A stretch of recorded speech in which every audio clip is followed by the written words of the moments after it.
What's up, everyone? I'm Pandora, and I want to welcome you to Different Church's YouTube campus. Now, before we get to the message, there's a couple of quick things that you can do in order to get connected here at Different Church. First off, subscribe and then tap that notification bell so you know when all the new sermons drop. Second, make us a part of your social media to stay up to date on all the happenings at Different Church. Last but not least, if you call Different Church home, visit our website at dfrnt.church. Click on the Generosity tab and give so you can be a part of the vision here at Different Church. Now, wherever you're watching, we hope that God speaks a great word into your life.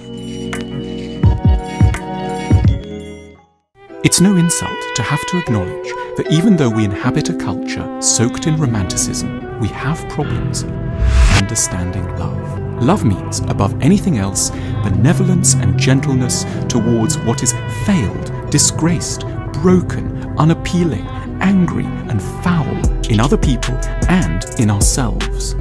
Love isn't about an admiration for strength. It's about directing sympathy in a most unexpected direction. But to love is to devote an active charity towards the mistakes and aberrations. But we are, in the grandest sense, without love.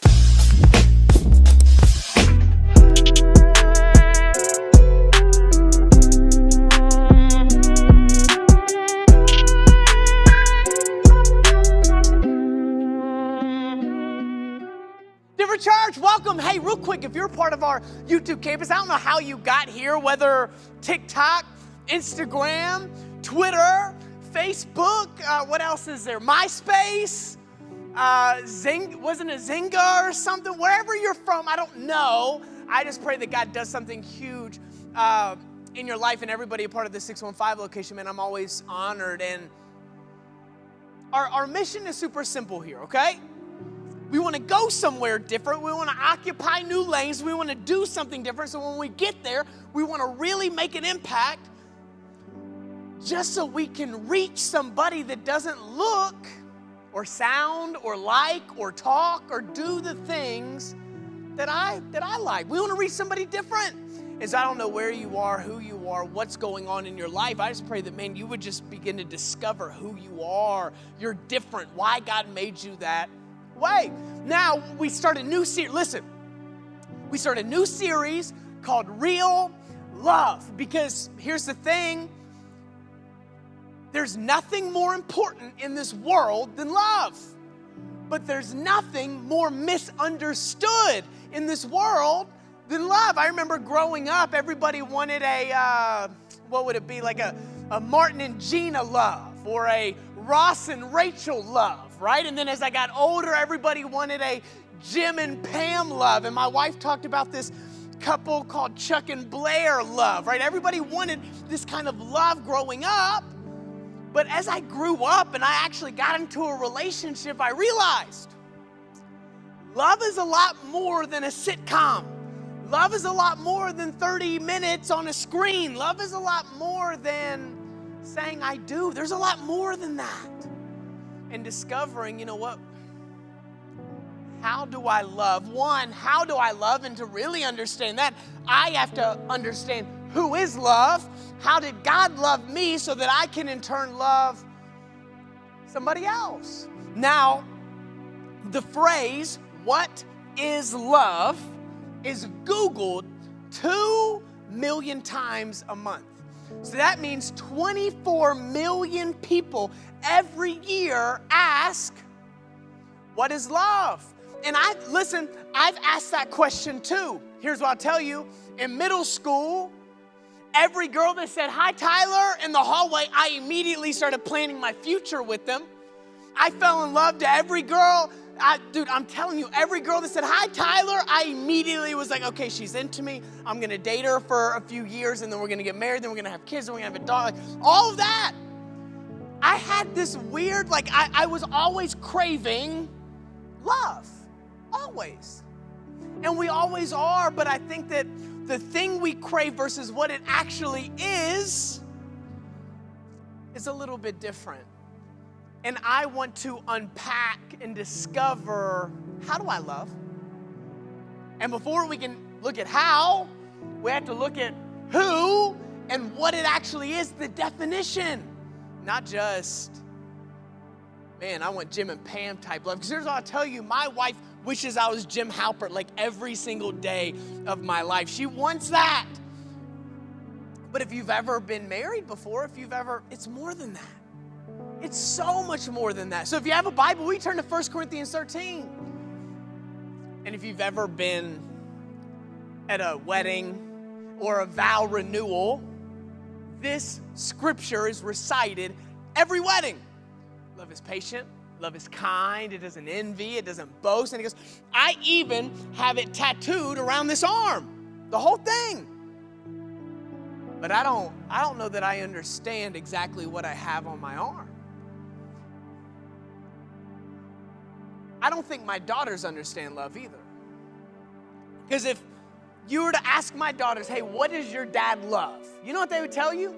Jesus, Mommy, Salem and Asher, Taco Bell, sleeping, Netflix, pizza.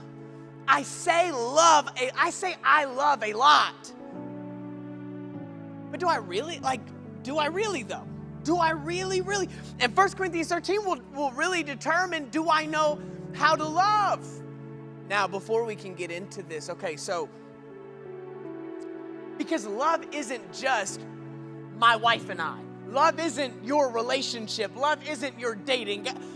Love is so much more. Love is how you live, okay?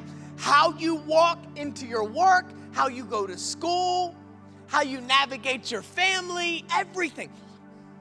Love is so much more broad than just, I love my wife, I love my kids, and that's all I love. No, love is in every aspect of our lives. So in 1 Corinthians 13, Paul is writing this letter to this church. Okay, so I used to never understand what like Corinthians or Philippians or what that actually meant. Okay. He's writing a letter to people in the city of Corinth. So what would we call them? Corinthians. If I was writing a letter to the people of Tennessee, I would label it Tennesseans. Okay. So he's writing it to these people in the city in Corinth. And these guys in this church, no church. These guys kill it in the sanctuary. They sing, they dance, they worship, they shout, they speak in tongues, they prophesy, they kill it in here. And in 1 Corinthians 13, Paul tells them, you're missing it. You missed it. You can be good at church. Ask me how I know. Hey, I've been here. I'm still here sometimes. You can be good at church and bad at love. You could be good at your job, bad at love. You could be a good dad, provide, take them on 2 vacations every year, make sure they eat all the time, but be bad at love. Husband, same deal. So you can occupy a role, but not bring love into it, succeed in this role on earth, but to God you miss it because you lack love.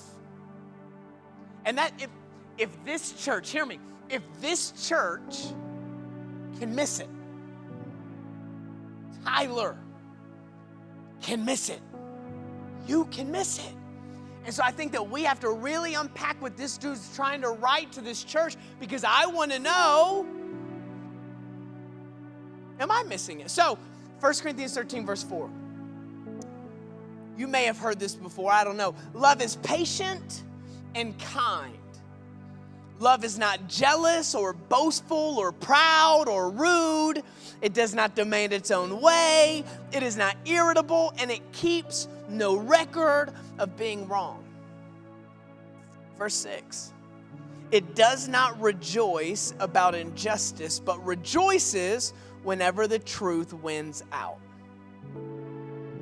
Last verse, verse 7. Love never gives up, never loses faith, is always hopeful, and endures through every circumstance.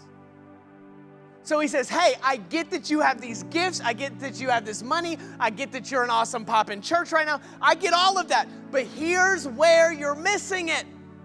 And really at the end in verse 13, he actually says, and the greatest of all of these things is love. Verse 4. 3 words that can change your life.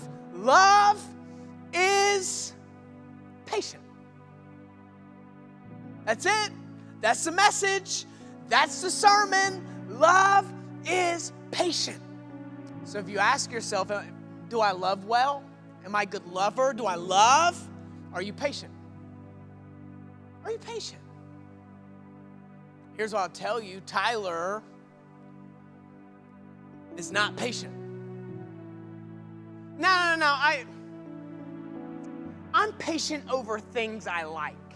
I'm patient over things I want, okay? I'll wait for things that I love, right? So if I'm driving down the road and I see the Krispy Kreme sign is on, right? The hot and ready sign is on. Anytime one of those is on, you know what I see right outside of it? A line. People waiting in line for what?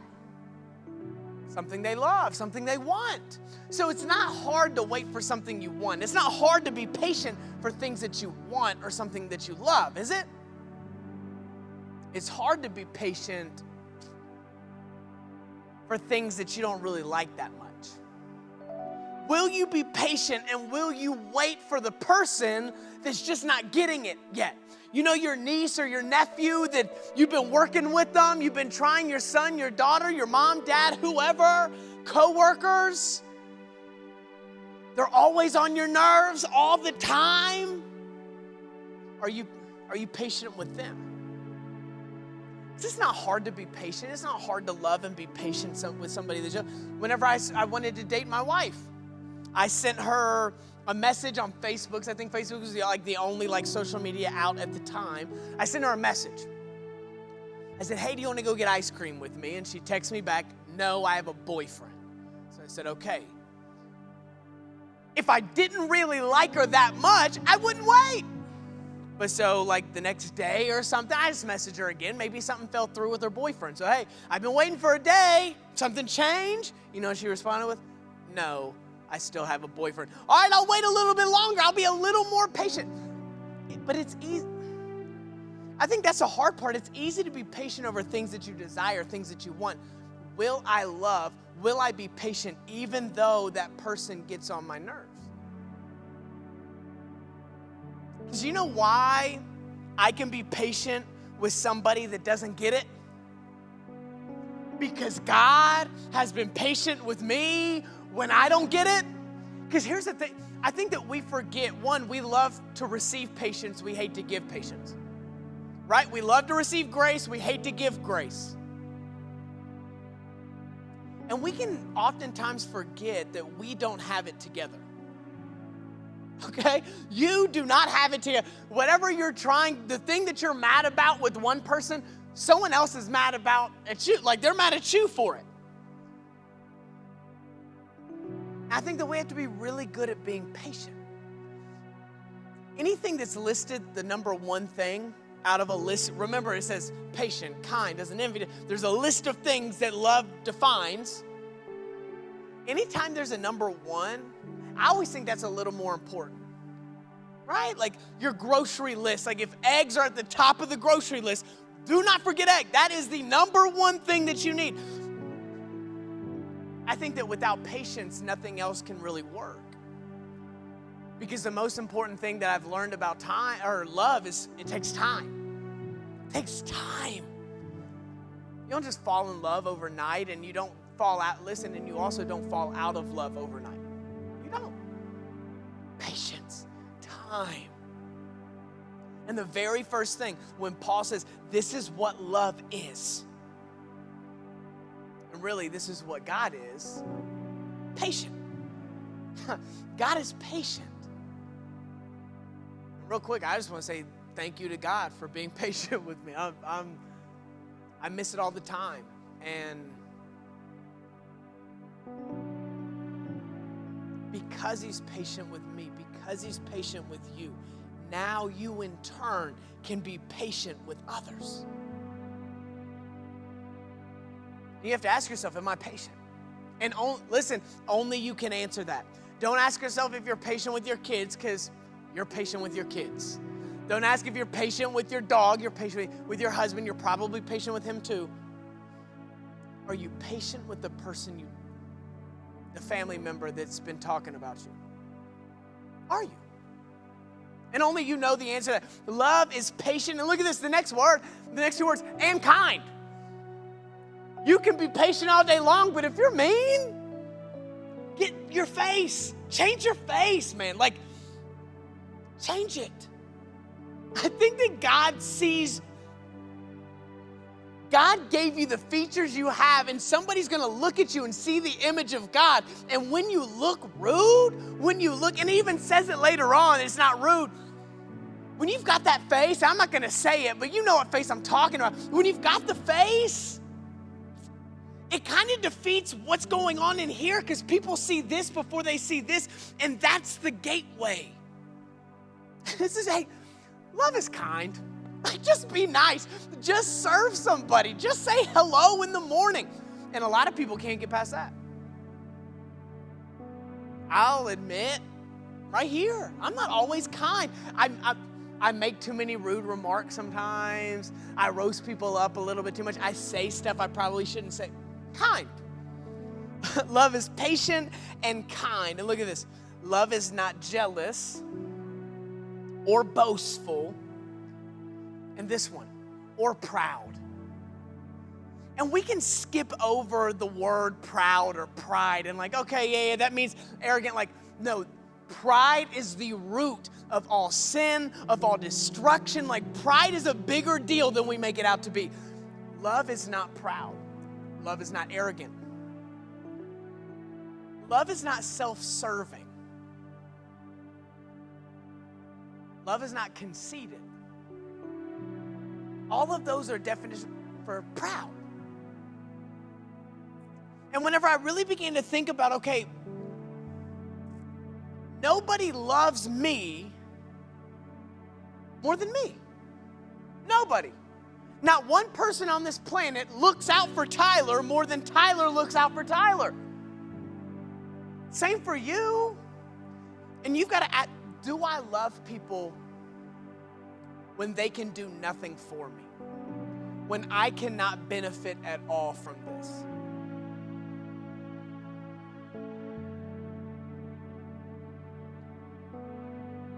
Love a lot of times will look like you elevating somebody else. Do you elevate others, even if you don't get elevated at all in the situation? When was the last time you promoted somebody, you helped somebody get something that you would lose in return? Because you know how you always help somebody out, but because you help them out, you know it's kind of helping you out. Like, you can finesse something in a way where it works out for you too. When was the last time that you weren't included at all in elevating somebody else? I can't remember a time that I ever did that. Love simply elevates other people. Love does not think about me at all. You know, last week, I went to Subway. I was like walking through Walmart and there's a Subway. And as I was checking out, the lady, she looks at me and she like starts whispering, and I can't really hear because there's like the shield and I can't really hear her. And she hands me a sandwich, like a free sandwich. And I'm like, thank you, I already bought mine, whatever. And she's like, well, here's the sandwich. And she said, I can't let anyone see me give this to you. Will you give this to someone outside on the street? If she was caught, because that's against policy, that's against company, she would be fired or she'd be reprimanded, something. But her love for others she was okay with. I mean, she was still trying to finesse and be a little slick, but because she loves him, she didn't care if she lost, just so she could help somebody else. And so, of course, I was like, yes, and I was only supposed to be gone for like 10 minutes, and of course, the one day nobody's on the street. Dude, I drove for like 30 minutes trying to, and I found, so I was like, hey, bro, this lady, but as I'm driving home, I was like, she was willing to lose her job just so somebody could eat. Do I love like that? Love's not proud. And then it keeps going, and it kind of like hammers on this. Or proud, or rude. You know who you are. No one likes to walk past your cubicle at work. Your kids don't like to talk to you hardly ever. Your husband doesn't even want to ask to change the plans. Rude.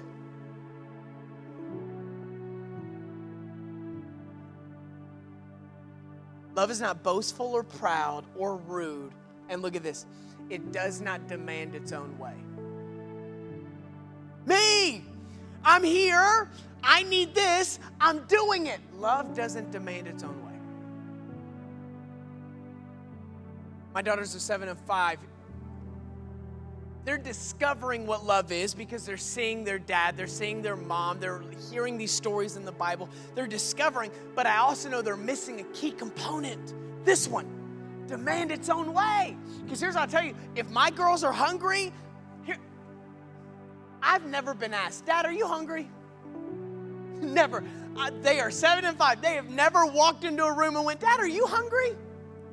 But you know what I hear every breakfast, lunch, dinner, in between each two, midnight snack? You know what I hear? I'm hungry. I'm hungry. I'm hungry. I'm hungry. Never, are you hungry? Never. Never one time. Now, you know, as a parent, or if you've ever had to do something, if money's tight, if times are tight at the house, and there's only so much food, you know what I'm gonna do, and I would imagine you know what you're gonna do. I'm not gonna eat. I'm not gonna get my way. Because I love the other people around me, they're gonna eat. My wife and my 2 daughters are gonna eat before I eat. Love does not demand its own way. Even if I'm hungry, if somebody else is, I'm gonna get out of the way. Love takes a step back and goes, okay, who needs what? Who's hungry in this house? At your work, at the family reunion, at the ball game, whatever, at your school. But we can very easily push through everything to get everything we want. I mean, I'll ask you, do you get everything that you want? When you set your mind to something, do you get everything you want? Because that's getting your own way, right? Love says love does not. And I'm bad about that. It does not demand its own way. Look at this. This thing is just, I'm telling you, I felt attacked reading this, okay? I'll tell you right now, I felt attacked. It does not demand its own way. It is not irritable. Before coffee, right? Hey, don't talk to me. I'm irritable before coffee. No, love is not irritable even if you haven't had a sip of coffee yet. Even if you haven't read yet. Even if you haven't woken up yet. Love is not irritable. I just love amongst like the really deep definitions, there are just these ones, just like rude, be nice, don't be irritable. Like just these little things that I struggle with so much. This is a side note. When somebody asks me, how do you know the Bible is like real? How do you know like a man didn't write the Bible? How do you know God wrote it? You know, this chapter reminds me of why I know man didn't write the Bible. No man, no woman that's human would write these definitions for love. They wouldn't. No way. Yeah. Dude, I've been in church for 10 years. I've been in prayer, so I've been in worship. So After one of those, there's no way I would write down the things that are written down. This comes from the Spirit. And some of these, even patience is a fruit of the Spirit. These are hard. This is so much more than Jim and Pam. This is so much more than Ross and Rachel. This is real. This is real love. It does not demand its own way. It is not irritable. And this is the hardest one. Love keeps no record of wrongs. Love doesn't keep a list. What? Love, this really does trip me out. Love keeps no record of wrongs. You know what I like to do? I like to tally when somebody messes me over, when somebody leaves a rude comment. So anytime my wife doesn't do the dishes, you know what I do? I get a point. It's my team versus you. I'm keeping track. Oh, you left that comment on TikTok. Cool, bet. I'm going to get you. You know, this right here, I walk into work, you don't say hi to me. Okay, cool. We're keeping a record. I'm keeping points. My team versus your team. No. If you love, if you have a godly love, you keep no record at all, no matter what anyone does to you. You know why I'm able to do that for others? Because I'm sure glad God doesn't keep a record with me. Dude, if God kept a record with me, but he doesn't. Love keeps no record of wrong. I'm over here just giving points, taking away. Oh, you were nice to me today. I'm going to take away a couple points. Oh, my wife, Tyler did the dishes today. Okay, I'll take a couple off. Oh, but he forgot to take me out. Well, okay. Oh, well, he got to do. That's all we do. 24/7. We just give people points, take away points. This isn't a my team versus your, this isn't a me versus everybody. It's me loves everybody. That's it. There's nothing else. I'm not against anybody. Nobody's against Tyler. I'm not against anybody else. How do I love everybody? It's so funny. I see there used to be a shirt that said Detroit versus everybody. It was like this thing. I remember seeing that, that is such a miserable life to live if you really think everybody is out to get you. Dude, here's what I'll tell you. If you think I'm against you, I'm not. And dude, if you don't like me, cool. I'm not gonna sit here and keep score 24/7. That's too draining for me. If God doesn't do it for me, I'm not gonna do it for you. I just can't. But that just goes against everything in my flesh, doesn't it? I remember stuff from 1998, dude. I remember stuff from 2004. I remember the people that didn't support me. I remember the things that were said about me. I remember the locker room. No, dude, that's too much. That's too much. Dude, I'm done doing that. This says love keeps no points. Nothing. That's hard, isn't it?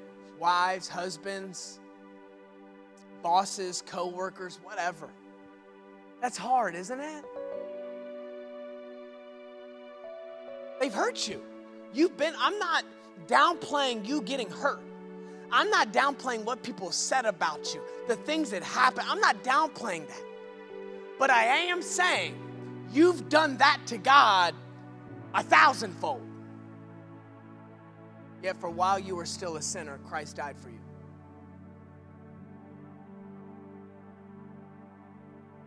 Whenever I was reading this, I just thought, God is not up in heaven doing that. And if he did, that would be a lot for him to do. Just with Tyler, let alone with 6 billion other people that are just like me, messed up. But we do that in our marriage, in our parenting, at our church, whatever. Just keeping a tally every single time somebody says something. I'm done doing that. Love keeps no record of wrongs. And then we're done. Look at this. It does not rejoice about injustice, but rejoices whenever the truth wins out. And look at this, verse 7. It wraps it all together. It makes it feel good. Love never gives up, never loses faith, is always hopeful and endures through every circumstance. So, am I good at loving? Am I good at it? Well, I've got to ask myself, am I patient in every circumstance? Am I kind in every circumstance? Am I not rude in every circumstance? It's easy not to keep a score. It's easy not to keep a record of wrongs when nobody's doing anything right. No, this says in any circumstance, love endures. So here's my prayer for you, and I don't know who you are, where you are, if you've made it this far in today's teaching, but love never gives up. Have you given up? Your marriage? With your kids, with your coworkers, you've been trying to get them to come to church, you've been trying to get them to come to Jesus, whatever, and you've just given up. Can I just speak this over you? Love never gives up. If you love that person, you will never give up. And here's what I would tell you, God never gives up.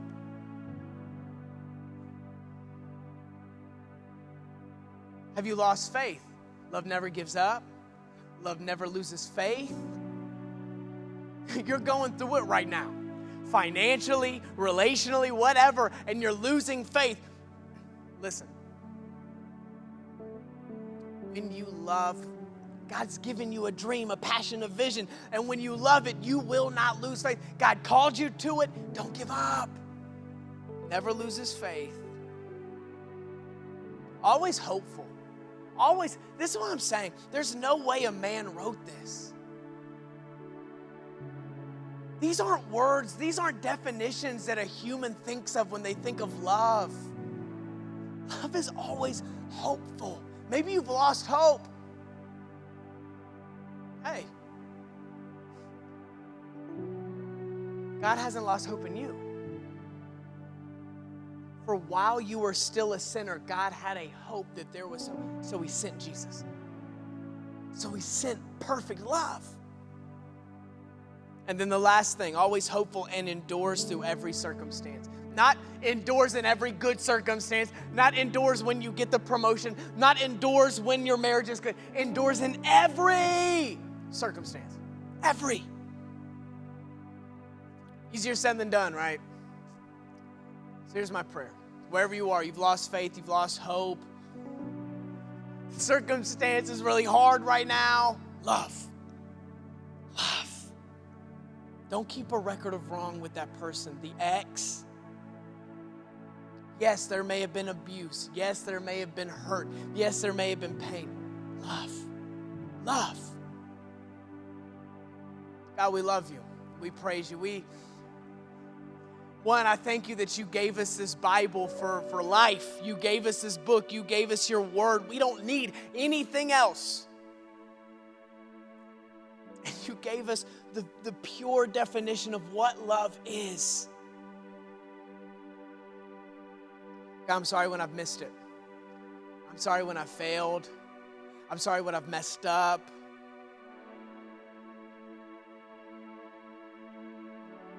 God, I thank you for loving me when I've been unlovable. For not keeping the record of wrong. Lord, no, you know how many points I would have on that scoreboard, but you don't do it because you love me. And I don't deserve that. But because you are who you are, you give it. And I thank you for that. But I love you. Help me learn to love others how you want me to love them. Not how I think they deserve to be loved, but how you want me to love them. In Jesus' name. And everybody said, amen. Hey, what's up? My name's Tyler, and you are a part of our Different Church YouTube campus. And I just want to say thank you. I'm the pastor here. And here's a few things that you can do to stay a part. 1, subscribe and hit the notification bell. Be alerted anytime something drops or releases. We want you to be a part. We want you to be encouraged and inspired and figure out what your different is. But maybe you want to tell your auntie, your uncle, your cousin, whoever. maybe you want to send that, just share it. Because what I've learned in ministry, people will open a link to a church long before they ever open the door to a church. And maybe you're on Instagram or Facebook or Twitter. Follow us, Different Church Nashville. Be a part. See what we're doing every single day. And maybe, last but not least, you're an OG. You're a real one. You really want to get plugged in. All you got to do is go to different.church. That's DFRNT.church to find out more about us, the church, how to give, how to be a part, all of that. But I love you, and I will see you next video.